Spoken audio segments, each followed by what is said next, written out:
Sechet Chulin Daf Mem Gimel à la première ligne.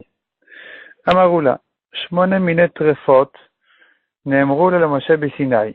Shmone Minet Trefot, donc il y a 8 sortes de Trefot qui ont été dites à Moshe au Sinaï, et il les cite toutes, ou là. La première c'est Nekuva, c'est-à-dire tous les organes qui ont été percés, qui sont cités dans la Mishnah, qui chez eux ça cause un problème, de Trefa, ou Psuka, c'est les organes qui sont taref lorsqu'ils sont coupés, netula, les membres qui sont retirés. Certains membres, quand ils sont retirés de la bête, c'est un problème de tréfa, comme on a vu. Vechasura, s'il manque, un manque de, comme on a vu dans les poumons par exemple. Kroua, ce qui était déchiré, comme dans un des estomacs. Ou Droussa, quand elle était piétinée. Nefula, quand elle est tombée, ou Shvura, ou quand elle s'est cassée certains os. La Fouké, qu'est-ce que vous l'avez à nous apprendre? Il vient exclure la Kuta de Rachish Bar Papa. Rachish Bar Papa, dans le DAF précédent, il a cité encore une tréfa, qui est la Kuta. La Kuta, c'est-à-dire le rein qui a été abîmé, ou là ne le cite pas dans sa liste. Il pense que ce problème-là n'est pas une tréfa. Amachia Barava. Shmonet Trefot Yesh Benekuva. Les problèmes de membres percés, ils sont 8. C'est-à-dire que les trous se causent un problème dans huit organes différents. Et Rashi fait toute la liste. Rashi ramène, on n'a qu'à voir Rashi à l'intérieur. Shmona minet trefot benekuva. Donc Rashi se trouve à peu près au milieu du Hamoud, un peu avant. Nekuva taveshet. Alors Rashi dit Shmona minet trefot benekuva. Donc Nekuva taveshet l'osophage, ve'akrum, ou la membrane du cerveau, ve'alev le cœur, ve'aria les poumons, ve'akeva l'estomac, ve'adakin les intestins, keres apnimi. C'est encore un estomac, le premier estomac à l'intérieur, quand il est entre les côtes. Il y a le troisième et deuxième estomac qui sont comptés comme un. Hatmania, ça en fait 8. Donc on a 8 tréfotes de membres percés, d'organes percés. Imtomar Tisha, si tu veux dire qu'il y en a encore un 9e, Mara, Rabbi Yossi ben Rabbi Yehuda Ktanela. Mara, c'est la bile qui a été percée. C'est Rabbi Yossi ben Rabbi Yehuda qui pense comme ça que c'est un problème de tréfa. Netanya, Nikva, Akeva. On a une braïta qui dit, Nikva, Akeva, si l'estomac était percé, Nikva, Adakim ou bien les intestins, tréfa. Rabbi Yossi ben Rabbi Yehuda Omer, Af Nikva, Mara, même la bile qui a été percée, c'est taref. Mais Tanakama ne pense pas comme ça. C'est pour ça que, parmi les tréfotes, on en compte que 8. On ne compte pas la bile qui a été percée parce que c'est que la vie de Rabbi Yossi ben Rabbi Yehuda, mais c'est pas comme ça la vie de Chachamim, donc on ne la compte pas. La Gemara continue donc dans la parenthèse, Hilchot, Chaver, Kazait, Mara, Vekourkevan, Siman, ça c'est un siman de la suite de la Gemara. Donc, Amar Rabbi Yitzchak ben Rabbi Yosef, Amar Rabbi Yochanan. Halacha ke Rabbi Yossi ben Rabbi Yehuda, malgré tout, malgré que les Chachamim ne pensent pas comme ça, malgré que Chia bar Rava vient de nous citer, de nous dire qu'il n'y a que 8 réfautes d'organes percés, et il n'a pas compté la bile, l'halakha est quand même comme Rabbi Yossi ben Rabbi Yehuda qui pense que la mara aussi, la bile aussi, si elle était percée, eh bien, c'est taref. Ve'amar Rabbi Yitzchak bar Yosef, amar Rabbi Yochanan. Et là, la Gemara va citer plusieurs halachot de Rabbi Yitzchak ben Rabbi Yosef au nom de Rabbi Yochanan. C'est là-dessus qu'on avait la parenthèse du siman. Donc la première, ça correspond au premier mot du siman qui est halachot, puisqu'il a tranché l'halakha comme Rabbi Yossi ben Rabbi Yehuda. Le deuxième mot de la parenthèse était Chaver, et c'est donc la deuxième halakha, maintenant la deuxième emra, de Rabbi Yitzchak ben Rabbi Yosef, au nom de Rabbi Yochanan. Maï adroule Chavre le Rabbi Yossi ben Rabbi Yehuda. Maï adroule, qu'est-ce qu'ont répondu Chavre, les amis, de Rabbi Yossi ben Rabbi Yehuda qui pense que la bile qui a été percée c'est taref, et les Chachamim ne sont pas d'accord avec ça, qu'est-ce qu'ils répondent, comment ils prouvent leur avis à Rabbi Yossi ben Rabbi Yehuda que c'est pas taref? Ils amènent un passage qui dit à propos de Yov, Yishpoch la Aref Merarati. Yov dit, Yov qui a eu beaucoup de souffrance, a dit, en se plaignant, Yishpoch la Aref, il va verser à terre Merarati, ma bile. Ve'adain Yov Kayam, et tu vois que malgré tout, Yov était vivant. Donc on voit qu'il pouvait vivre malgré qu'il a perdu sa bile. C'est pas taref, il est pas taref, il pouvait vivre comme ça. Amar Lehem, alors Rabbi Yossi ben Rabbi Yehuda leur a répondu, En mazkirin ma'asenissim, c'est un miracle, c'est pas la preuve. Deilotem ha'achi, la preuve que Yov a survécu miraculeusement, c'est qu'il y a encore un autre passage qui dit Yiflach kiliotai, donc même ses reins étaient touchés, velo yachmol, et il n'a pas pitié de moi. Mika chaye, est-ce qu'on peut vivre de cette manière-là, alors que les reins ont été abîmés? Pourtant, on a vu dans le daf précédent que c'est aussi un problème de tréfa. Ela nisa shani. La Gemara dit non, Iyov c'était une exception.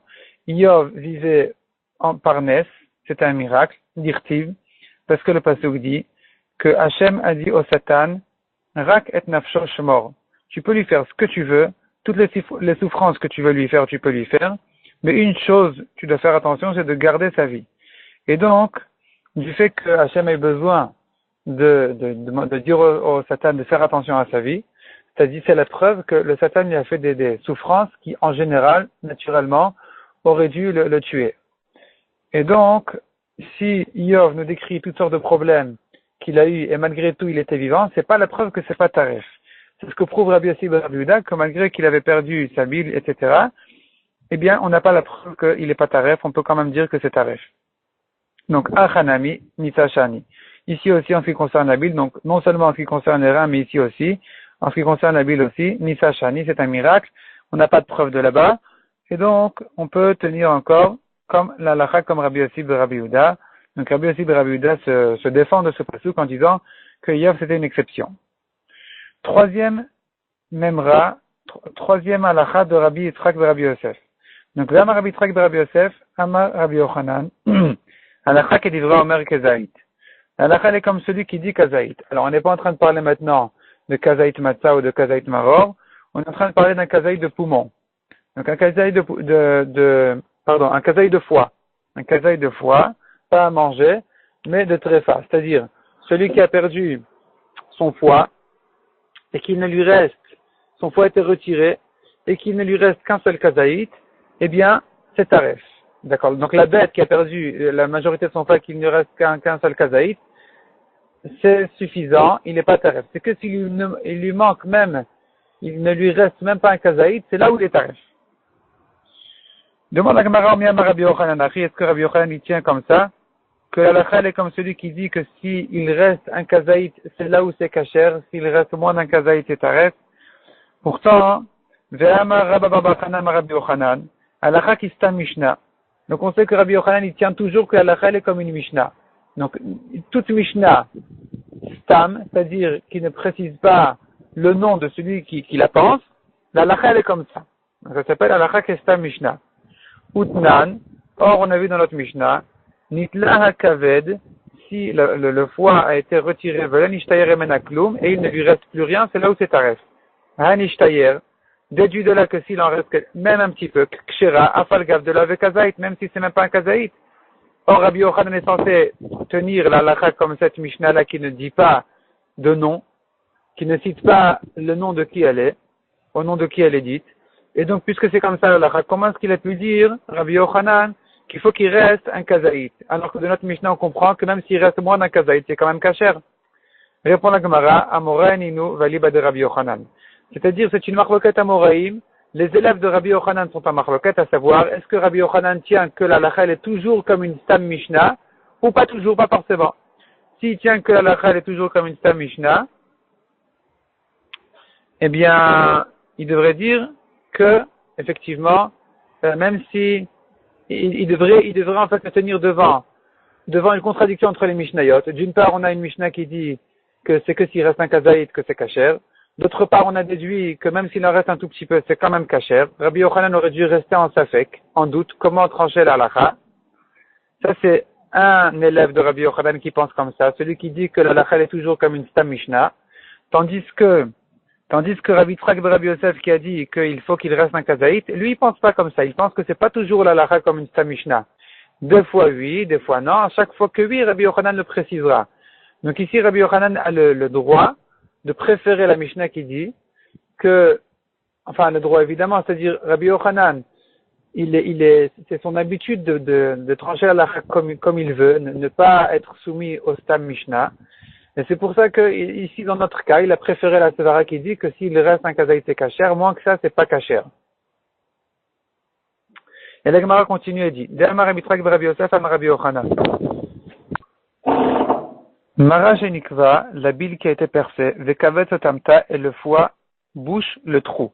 Parce que le foie, il est collé à la bile, il est au même endroit, ils sont un côté de l'autre, et ça fait que maintenant la chair du foie, ça peut boucher le trou de la bile. Kshera, il n'y a pas de problème, puisque c'est vrai qu'elle était percée, mais puisque le trou est bouché maintenant, il est fermé, donc c'est kasher. Mais Amarabi Trak Berabi Yosef, Amarabi Yochanan. Nikav Akorkevan, le korkevan, c'est l'estomac des volailles. Vekis Shalokayam, mais sa membrane n'a pas été percée. Donc l'estomac a été percé, mais sa membrane extérieure n'a pas été percée. Sa membrane intérieure, pardon, et n'a pas été percée. Donc il était percé de l'extérieur vers l'intérieur, mais ça n'a pas percé aussi la membrane intérieure, kasher. Ça c'est encore une halakha donc de Rabbi Yitzhak ben Rabbi Yosef au nom de Rabbi Yochanan. Donc on en est dans le siman homo korkevan. Ibaya Leu, et on se pose dessus la question. Nikavakis ve korkevan kayam. Quel est le dit dans le cas contraire? Si c'est la membrane qui était percée, mais la chair extérieure n'a pas été percée. Elle est entière. Maï, quel est le din? Est-ce que c'est taref ou pas? Tashma damar Rav Nachman, nikav ze beloze kasher. Si un des deux a été percé, l'autre non, n'a pas été percé, c'est kasher, quel que soit celui qui n'a pas été percé. Donc aussi bien si c'était percé que de l'extérieur, mais pas de l'intérieur, c'est kasher, que dans le cas où c'était percé de l'intérieur, mais pas à l'extérieur, c'est aussi kasher. Amarava. Donc on continue au début de la ligne. Amarava. Shne orot yeshlo. Deux membranes à leveshet achitzon, l'œsophage. L'œsophage a deux membranes. Chitzon adom, la membrane extérieure est rouge, ou pnimi levan et intérieure est blanche. Nikav zebeloze, si une des deux a été percée, kasher. L'amali le mémar demande la Gemara. Pour quelle raison on a besoin de savoir que chitzon adom ou pnimi levan, que l'extérieur est rouge et la membrane intérieure est blanche? Répond la Gemara de Khalif Trefa. Ça vient nous apprendre une halakha au passage, que si il se trouve un cas exceptionnel où on voit le contraire, donc la membrane intérieure est rouge et extérieure est blanche, c'est tarif. Ibayaleu, nikvu shnehem, si les deux ont été percés, la membrane intérieure blanche et extérieure rouge, ont été les deux percés, mais ze shelo keneged ze. Une pas en face de l'autre, pas au même endroit. C'est pas un trou qui va de l'un à l'autre, mais c'est un en bas et un en haut. Un en bas à l'intérieur et un en haut à l'extérieur ou autre chose. Mais pas un en face de l'autre. Maou, quel est le din? Amar Marzutra Mishme de Rav Papa, mais Veshet Kasher. Si ça s'est passé dans l'œsophage, c'est Kasher. Mais Korkevan, mais dans l'estomac des volailles, pas soul. Matkifla Rabashi, Adraba au contraire, la Sévarelle devrait être le contraire. Veshet, l'œsophage des Achlabé, qui lui sert tout le temps à manger, ou paillabé et à crier, ravar, gamdalé, des fois il s'élargit, des fois il se rétrécit, ou pashtalé, des fois il le tire, zimnin de mihan dezin, il se trouve des fois qu'ils se rencontrent les deux trous, badé adadé, un en face de l'autre. Donc ça devrait être très fin dans l'œsophage. Donc s'il était percé à deux endroits différents, un trou dans la membrane intérieure et un trou dans la membrane extérieure, on devrait dire que c'est taref parce que des fois, en tirant son cou ou autre chose, ou en mangeant ou quoi que ce soit, ils peuvent se rencontrer les deux trous et là, ça sera vraiment percé d'un bout à l'autre et donc ça serait tréfa. Tandis que Korkevan, donc qui est l'estomac des volailles, des minachnaïr qui est posé, il est posé dans son cou à sa place, sans bouger, Kedekai, il est à sa place et donc là-bas, il n'y a pas vraiment de danger si le trou de la membrane intérieure n'est pas en face du trou de la membrane extérieure. Il n'y a aucun rapport entre l'un et l'autre, il n'y a pas vraiment de raison que ça perce, ça fasse le trou d'un bout à l'autre. Ça c'est la svara donc de Ravashi. Amar le Ravacha bere de Rav Yosef le Ravashi. Donc Ravacha dit Ravashi, Achi Amrinan, ainsi on dit Mishme de Marzutra, au nom de Marzutra, Dama Mishme de Rafapa qui a dit au nom de Rafapa, Kevater comme toi. Donc il tient comme la svara de Ravashi, qui dit que dans l'œsophage, c'est pas soul. Si les trous ne sont pas en face de l'autre, c'est quand même pas soul. Mais dans le Korkevan, dans l'estomac des volailles, c'est kasher. Tandis que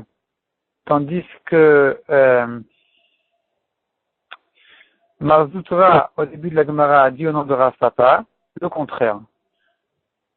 Donc, selon la fin de la Gemara, Marzoutra, au nom de Rav Papa, est d'accord avec Ravashi. Donc, lui, il avait entendu, donc, au nom de ce même Marzoutra qui a dit au nom de Rav Papa comme Ravashi, et pas comme ce qu'on a dit en haut, que la vie de Marzoutra au nom de Rav Papa est de dire que dans l'œsophage, c'est kasher, et dans le korkevan, c'est pasoul. La svara de la Vamina, Rashi explique, la svara de la Vamina de dire que dans l'œsophage, c'est kasher et dans le korkevan, dans l'estomac, c'est pasoul. C'est parce que, puisque dans l'estomac, dans le korkevan, il y a beaucoup de nourriture qui se rassemble là-bas. Donc, ça fait que ça risque de sortir d'un trou et d'arriver jusqu'à l'autre trou, et ça risque vraiment de percer complètement l'estomac. Et c'est pour ça que, dans la Vamina, on craignait ce problème plus dans le korkevan encore même que dans le veshet, où là, la nourriture, elle passe et elle ne s'arrête pas là-bas. Mais, comme on a dit, la maskana n'est pas comme ça. L'œsophage, il est plus sensible, puisqu'il est flexible, des fois il se tire, des fois il se rétrécit, donc les trous ils risquent un jour de se rencontrer, et donc c'est taref. On continue dans la Gemara Ve'amaraba. Kurum. Donc là, jusque-là, on a terminé toute la halachot de Rav Yitzchak bar Yosef au nom de Rabbi Yochanan, qui sont celles qui sont citées dans la parenthèse en haut, halachot. Donc la halachot était comme Rabbi Yossi bar Rabbi Yehuda en ce qui concerne la bile.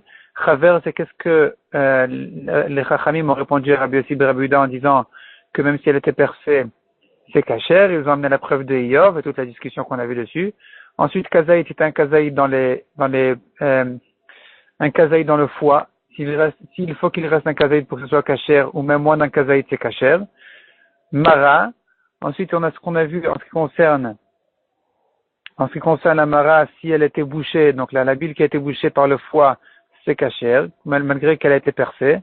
Et enfin, korkevan, c'est la dernière halakha qu'on vient de voir, que le korkevan, eh bien, s'il était percé que la membrane intérieure ou que la chair extérieure, c'est kasher.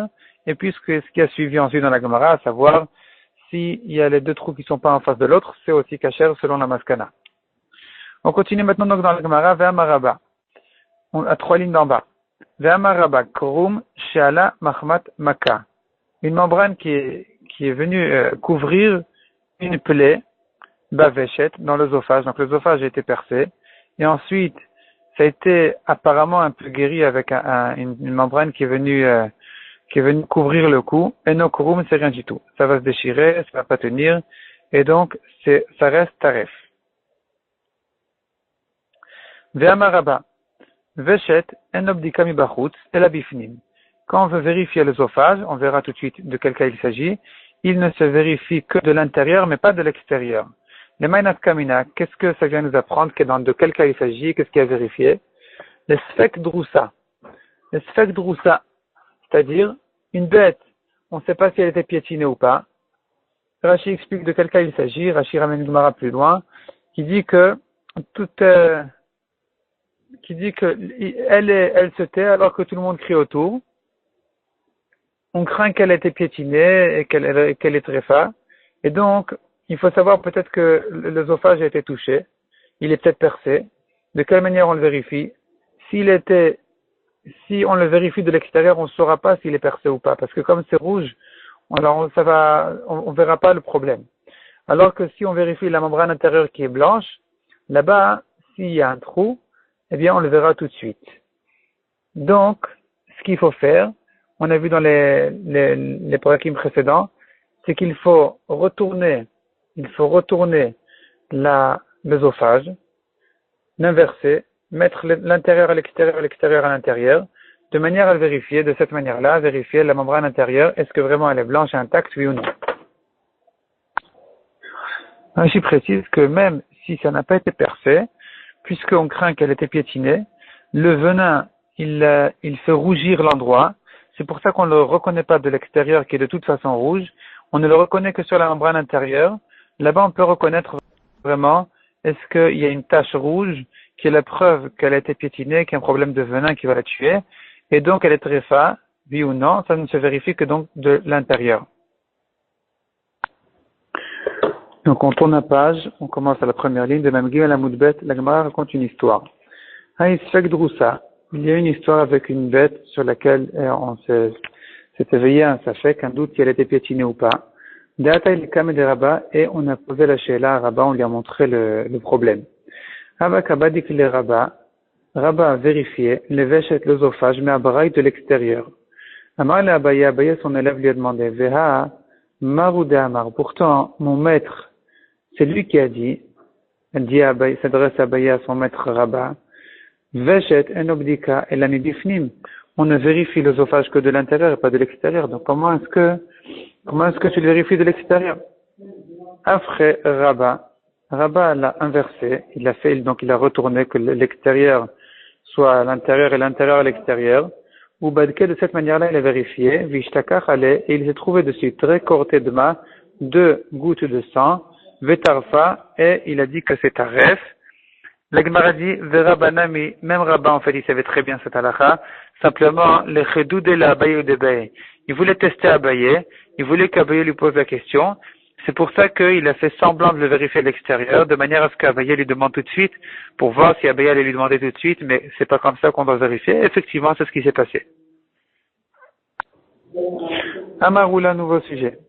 Yashav le kot baveshet, une épine s'est installée dans l'œsophage, en chosheshin shema ivri, puisque on ne voit pas que ça perce l'œsophage d'un bout à l'autre, on n'a pas à craindre que peut-être que ça a percé, que ça s'est refermé et qu'on ne le voit pas, mais qu'en fait c'est taref, on ne craint rien, c'est kasher.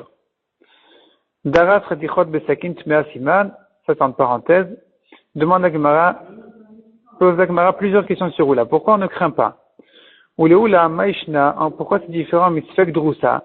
Sfek Droussa, si on a un doute, c'est si la bête était piétinée. On doit lui craindre. Pourquoi est-ce qu'ici on ne craint pas? Répond la Gemara Kassavar Oula, en chosheshin Sfek Droussa. Oula pense que même si on a un safek si elle était piétinée, on ne craint rien. De même qu'ici, Oula ne craint pas, il craint pas que l'épine a percé d'un bout à l'autre. De la même manière, là-bas, si tu as un safek, si la bête a été piétinée, oui ou non, on ne craint pas qu'elle ait été piétinée. Deuxième question. En quoi c'est différent d'un cas où un homme a 2 morceaux devant lui, une graisse interdite et une graisse permise, où là-bas, évidemment, il n'a pas le droit de les manger. Il n'a pas le droit même de manger une des deux. Pourquoi est-ce qu'ici, dans le doute, eh bien, où la permet, il craint pas que l'épine a percé complètement? Il répond la Gemara, Hata mitra zekisura. Là-bas, il sait qu'il a devant lui un des 2 morceaux qui est interdit. Tandis qu'ici, il ne sait pas si c'est taref. Peut-être que ça n'a pas été taref du tout. Peut-être qu'il n'y a rien de taref ici. Troisième question. Umaishna, en quoi c'est différent du cas Me'ashochet besakin, celui qui a fait la shrita avec un couteau, Venimtet bgouma, et après la shrita, il a trouvé que le couteau était abîmé. Là-bas, on dit que la shrita est une mauvaise shrita. On craint que le couteau s'est abîmé depuis le début de la shrita. Pourquoi ici, Oula ne craint pas que l'épine est percée? Répond la Gemara, Hatam itiyalidla reuta besakin. Là-bas, dans le couteau qui se trouve devant nous, on connaît le problème. Tandis qu'ici, on ne sait pas s'il y a un problème, peut-être qu'il n'y a aucun problème, peut-être que l'épine n'a rien percé du tout. Encore une question, en quoi c'est différent d'un problème de Touma? Celui qui a un safek, il a un doute, s'il est tamé, si ce doute-là a eu lieu dans le Reshut Hayachid, dans une maison, de Sfeko tamé, la lacha est que dans le doute, il est tamé. Donc pourquoi est-ce qu'on craint, dans la Touma on craint, alors que l'épine on craint pas? Répond la Gemara, Velita Amer, si vraiment tu m'objectes d'un doute de Touma dans le Reshut Hayachid, pourquoi tu objectes du Reshut Hayachid? Au contraire, tu devrais me renforcer du Reshut Arabim. Ni de Meye, tu aurais dû le comparer les Sfek Touma Birshut Arabim, un cas de Touma, d'un doute de Touma qui a eu lieu dans le Reshut Arabim, des Sfekotor qui est tort, pourquoi est-ce que tu le compares au Reshut Hayachid pour m'objecter? Et là, mais tu peux pas objecter de Reshut Hayachid, ni me renforcer de Reshut Arabim. Hatam hilcheta gmirela misota. Là-bas, c'est de la chute spéciale qu'on apprend de Sota. La Sota, quand elle s'enferme dans un Reshut Hayachid, donc, dans le doute, elle est interdite à son mari. Et dans le Reshut Arabim, qui est un endroit où elle s'est pas enfermée, elle n'a pas ce problème-là, donc elle est permise à son mari. Et c'est pour ça qu'on apprend la halakha de Touma, de la Sota, qui s'appelle aussi, dans un Reshut Hayachid, elle s'appelle aussi Tmea. Tandis que c'est pas le cas pour les autres halakhot, ça ne concerne pas les ilchot refot. Raconte la Gemara, Yati Vaomer Rabbanan Kamed Rav Kana. Il y avait un chacham qui était assis devant Rav Kana. Yati Vekamar. Donc il était assis, il disait, Nimtset Itmar. Tout ce que Oula a dit qu'on ne craint pas que l'œsophage était percé, c'est dans le cas où l'épine a été trouvée dans l'œsophage. C'est-à-dire on l'a trouvée, mais on n'a pas trouvé qu'elle était plantée dedans. Aval Yashav Chayshinan. Mais si on la voit qu'elle est rentrée dans la chair, on doit craindre que vraiment ça a percé d'un bout à l'autre. Amar le Rav Kana leur a dit à ses élèves qui étaient devant lui, Lotatitoule, n'écoutez pas ce chacham qui dit comme ça. Yashav Itmar. C'est pas vrai. La lacha de Oula était dite même dans le cas où l'épine vraiment était assise, était plantée dans l'œsophage. Même dans ce cas-là, Oula ne craint pas que ça a percé. Aval nimtet, mais si l'épine a que été trouvée dans l'œsophage, lo itsterich le Oula. Oula n'a même pas eu besoin de parler de ça, de dire que c'est kasher. De kulhu cheve baraita, car toutes les bêtes qui se trouvent à l'extérieur, dans les champs, etc., côté achlan, toutes elles avalent des épines et des clous, donc c'est un problème très courant. Et tant qu'on n'a pas vu que ça s'est assis, ça s'est planté dans la chair, vraiment, il n'y a même pas une avamina de le rendre tarif. L'Agma commence encore un nouveau sujet. Itmar. Turbat Saveshet. Donc, Turbat Saveshet, maintenant, c'est le sujet. Turbat Saveshet, c'est le début de l'œsophage. Le début de l'œsophage, à l'endroit où il est attaché dans la gorge, où il est attaché au joue. Ravamar Bemasheo. Si c'était percé, un tout petit trou, c'est taref. Comme quand le trou se trouve dans l'œsophage ou n'importe quel petit trou, c'est taref. Ou Shmuel Amar Berubo. Tandis que Shmuel pense que c'est que si ça a été percé, la majorité de ce Turbat Saveshet, de cet endroit-là, c'est que là où c'est taref. Moins que ça, c'est pas taref. Et la Gemara s'explique. Rav Amar Bemasheu, Rav qui dit que si ça a été percé, même un masheu, un tout petit trou, c'est suffisant pour le rendre taref.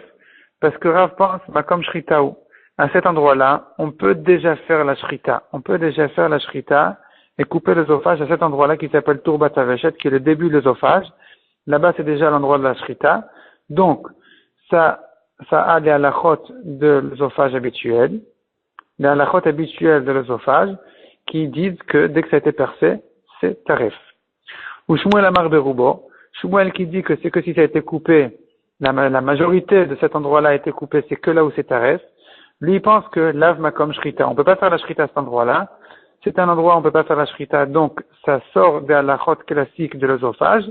Et donc là-bas, la halakha est différente, et on pourrait dire effectivement que c'est que si le rov a été coupé, que c'est tarif. Demande la Gemara Heniu Turbat Saveshet. Qu'est-ce qui s'appelle ce Turbat Saveshet en question? Amar Mari Bar Mar Ukva Amar Shmuel Kol Shechotro. Là, il donne un signe. Comment reconnaître l'œsophage, ce qui s'appelle déjà l'œsophage, et ce qui s'appelle encore le Turbat Saveshet, le début de l'œsophage, sur lequel on a dit que la halakha selon Shmuel est différente de l'œsophage. Donc, quel est le siman qui nous donne? Kol Shechotro ou Marchiv. Si, lorsqu'il le coupe, il s'élargit, Zeu Turbat Saveshet. C'est ce qui s'appelle le début de l'œsophage. C'est pas l'œsophage lui-même. Ça, c'est le signe que ça s'appelle Turbat Saveshet. Tandis que Chotro Veomed, si il le coupe et il ne s'élargit pas, Veomed Imkomo, il reste tel quel, Zeu Veshet Atmo, c'est l'œsophage lui-même. Amar lo Rav Papi n'a pas accepté ce siman. Il leur a dit non, c'est pas comme ça. Mar lo Amarachi. Mon maître n'a pas dit comme ça. Umanu. Qui est-il? Rav Bivi Barabaye. Et là, il donne un autre siman. Si en le coupant, il reste tel quel, c'est Turbat Saveshet. C'est ça ce qui s'appelle Turbat Saveshet. Alors, qu'est-ce qui est l'œsophage? Qu'est-ce qui ne s'appelle déjà plus le Turbat, le début de l'œsophage? Tout endroit où, quand il le coupe, ça se rétrécit immédiatement, ça c'est l'œsophage. Tandis que le Turbat, là, il le coupe, et il ne se rétrécit pas. C'est la preuve que c'est le Turbat qui, selon Shmuel, a d'autres halachot, c'est-à-dire qu'on ne peut pas faire la shrita là-bas, et d'autre part, s'il était percé, il est encore caché jusqu'à qu'il se coupe à sa majorité. La Gemara continue et dit, Yona Amar Rabbi Zera. Yona Amar Rabbi Zera. Qu'est-ce que c'est que ce Yona Amar Rabbi Zera? On a deux explications. Selon Rashi, il faut dire Rabbi Yona Amar Rabbi Zera. C'est le nom d'un chacham, d'un Moa. Il y a une autre explication qui dit que Yona, il s'agit effectivement d'une colombe, d'un oiseau, quel est le din d'un oiseau, ça pourrait être différent selon cette explication-là. Mais on va rester comme Rashi. Donc, Rabbi Yonah Rabbi Zera, Mavlata. Il vient expliquer qu'est-ce que le tourbat. Donc, le tourbat, le début de l'œsophage, c'est Mavlata, c'est ce qui est attaché au bet ablia, à l'endroit où on avale. C'est ça ce qui s'appelle tourbat. La Gemara dit, Vekama, combien c'est proche, combien du début de cet endroit-là, c'est-à-dire l'endroit qui avale, qui est le tout début de l'œsophage, il s'appelle tourbat. Jusqu'où? Amar Aravia Pachot Misearta, moins d'un grain d'orge, Ve'adif Mechideta, et un peu plus qu'un grain de blé. C'est-à-dire, entre un grain de blé et d'orge, la différence qu'il y a dans leur taille, dans la taille un peu plus grand que le blé, un peu plus petit que l'orge, c'est ça exactement l'espace du début de l'œsophage qui s'appelle tourbat. Raconte Agmara une histoire, Raout Torah, il y avait un taureau de Avalivne Rav Ukva qui appartenait au fils de Rav Ukva, de Atril Beshrita, où on lui a commencé la Shrita Beturbat Saveshet, au tourbat en question, Vegamar Baveshet, et on a terminé la Shrita dans l'œsophage lui-même, là où il fallait. Amar Rava, et donc ils sont venus poser la Shela, est-ce que la Shrita est bonne ou elle n'est pas bonne? Selon Rav, on a dit que ça fait partie de l'œsophage, la Shrita est bonne. Selon Shmuel, elle n'est pas bonne. Amar Rava, Ramina ale chumre de Rav ve chumre de Shmuel, il faut imposer sur lui la chumra de Rav et la chumra de Shmuel, ve tarif nade, et dire que c'est tarif.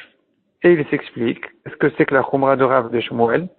Chumre de Rav d'Amar Rav b'masheu.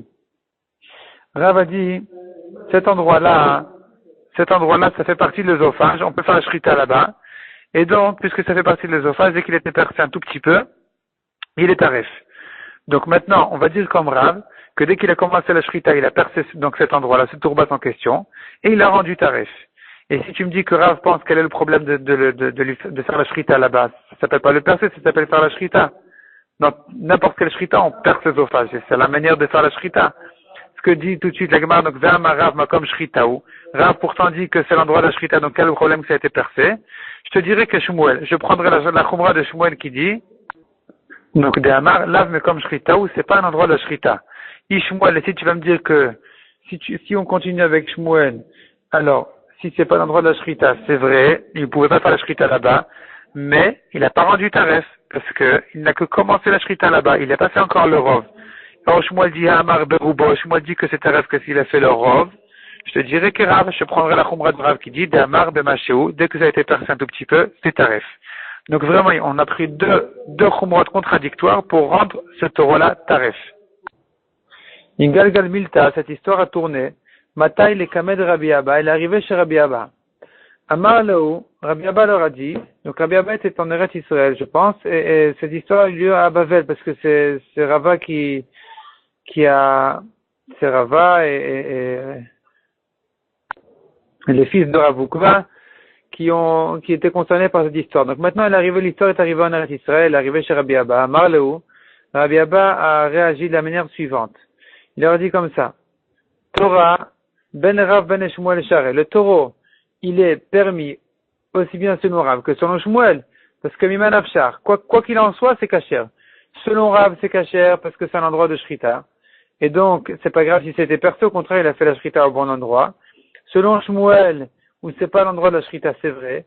Mais puisque pour cette même raison, que ça ne fait pas partie de l'œsophage, le début de la shrita qui a eu lieu là-bas ne l'a pas rendu taref parce que ce n'est pas l'œsophage qui, dès qu'il a été percé, il est taref. Ce n'est taref que si le rov a été coupé à cet endroit-là. Donc, aussi bien selon Rav que selon Shmuel Charé, le taureau est permis. Zilou, allez, imroul le bré de Rav Yosef Bachama. Allez, dites au fils de Rav Yosef Bachama qui est Rava, dites-lui de l'ishlim de Torah, les marais. Il doit rembourser la valeur du taureau à son propriétaire. Parce que Rava a dit que le taureau était taref. Donc il a fait perdre son taureau, et donc il faudrait qu'il le rembourse. Il faudrait que le rembourse au fils de Rav Ukva. J'explique que ça a déjà été perdu. On a déjà perdu de la viande de ce taureau-là, donc il n'y avait plus moyen de le récupérer. Amar Barbere de Ravina, Motvina Tiyuvta, j'ai une objection à poser a objecté que la paix s'année de Rava contre les ennemis de Rava. Autrement dit, contre Rava lui-même, et par respect, il a dit contre les ennemis de Rava, parce qu'on verra qu'il y a une expression un peu difficile. Il voulait pas l'employer sur Rava lui-même, donc il a dit contre les ennemis de Rava. Et quelle est l'objection? C'est une braïta qui dit, Lola mincheta kedivre bet Hillel. L'halakha est toujours comme bet Hillel. Verotel asot kedivre bet Shammai ose, kedivre bet Hillel ose. Celui qui veut faire comme bet Shammai, il fait comme les bet Hillel, et celui qui veut faire comme bet Hillel, il peut faire. Par contre, Mikule Bet Shammai, Mikule Bet Hillel Racha, celui qui choisit les coulottes de Bet Shammai et les coulottes de Bet Hillel, donc il choisit, partout Bet Shammai disent que c'est moutard et partout Bet Hillel permettent, il va comme ça, celui-là c'est un Racha. Et celui qui cherche toujours les Khumrot, Mechumre Bet Shammai, Mechumre Bet Hillel, donc là on a commencé le Dafem Dalet à la première ligne, donc celui qui cherche les Khumrot, il cherche partout Bet Shammai et ils sont Mahmirim, ils interdisent et Bet Hillel aussi, Allah va Katuv Omer, la Torah dit sur lui, Aksil, le bête, Bachoshacholer, il marche dans l'obscurité. Et là, Ike Bet Shammai, Ike Kuleon, Ike Khumron, soit tu vas comme Bet Shammai et tu choisis leur Kulot et leur Khumron, quand c'est permis, quand c'est interdit, c'est interdit. Ike Bet Hillel, Ike Kuleon, Ike Khumron, soit tu vas comme Bet Hillel, quand c'est permis, interdit. Et la question qui saute tout de suite, c'est Hagoufa Kashia. On est en train de se contredire, parce que la Braïta, elle commence par dire toujours à la Chale comme Bet Hillel. Amrat, l'olam alacha kedivre bet Hillel. Tu dis que toujours alacha est comme bet Hillel. Ve'adartan, et juste après tu dis, ve'arotel asot kedivre bet Shammai, c'est celui qui veut, il fait comme bet Shammai. Répond la Gemara Lokashia. Kan kodem bat kol, kan achar bat kol. C'est-à-dire, au début, il y avait une machoket bet Shammai bet Hillel. Et puis, pendant 2 ans et demi, les Chachamim discutaient, bet Shammai et bet Hillel discutaient à savoir comme qui est la halacha, jusqu'à qu'il y ait une bat kol qui est sortie, donc une voix du ciel qui est sortie, et qui a dit l'halakha est comme Bet Hillel. Elle a dit, Elou velu divrei Elokim chaim. Cela et cela sont les paroles, celles-là et celles-là sont les paroles des paroles d'Hachem, mais l'halakha est comme Bet Hillel. Donc, avant la bat kol, avant cette voix céleste, c'est sur ça que la suite de la Braïta a dit, celui qui veut, il fait comme Bet Shammai, et celui qui veut, il fait comme Bet Hillel. Kan l'achar bat kol, mais après la bat kol, après cette voix-là du ciel, eh bien, la halakha est comme Bet Hillel, c'est ce qu'on a vu dans la Recha, le olam halakha est Bet Hillel. Et il va être ma deuxième réponse, af l'achar bat kol, même après la bat kol, de Rabbi Yoshuaï. Ça va comme Rabbi Yoshua. Donc, la Recha qui dit la halakha est comme Bet Hillel, c'est la bat kol, effectivement. Et la suite de la Braïta qui dit celui qui veut, il fait comme ci ou comme ça, ça va comme Rabbi Yoshua de Amar, en mashbichin bebat kol, qui dit qu'on ne fait pas attention à la bat kol, à la chaloba shamaimi, la Torah n'est pas dans le ciel, elle est sur terre, et donc la bat kol peut dire ce qu'elle dit, mais nous, on ne tient pas de la bat kol. Donc celui qui veut, il continue à faire comme Bet Shammai. Mikol makom kashia, Mikol makom kashia. Cependant, on retourne, donc on a une question, comment est-ce que Rava a pris la chumra de Rav et la chumra de Shmuel? Comment est-ce possible? C'est pourtant contradictoire et on peut pas faire les chumrot de l'un et de l'autre. Répond la Gemara.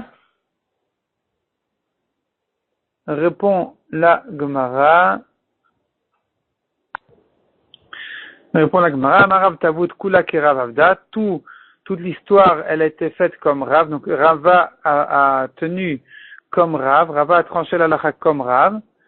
Et qui pense que, donc pas comme ce qu'on a vu tout à l'heure, mais comme ce qu'on verra tout de suite, enfin demain, bon, il faut s'arrêter là. Donc comme la suite de la Gemara, on voit que Rav n'a pas dit comme ce qu'on a dit en haut, mais Rav pense vraiment que d'un côté c'est pas l'endroit de la Shrita, et d'autre part, dès qu'il a été percé, ce tourbat en question, dès qu'il a été percé, c'est Taref. Et c'est pour ça que la Shrita elle est psoula parce que c'est pas l'endroit de la Shrita, et cependant c'est Taref, parce que ça a été percé, et dès que c'était percé, Rav pense que c'est Taref. C'est pour ça que Rava a dit que c'était Taref. Et donc, on a résolu le problème de Rava. Rava ne s'est pas contredit en tenant la halakha d'une part comme Rav, d'autre part comme Shmuel, mais tout va bien. Tout est l'avis, donc, de Rav. Et on va s'arrêter là.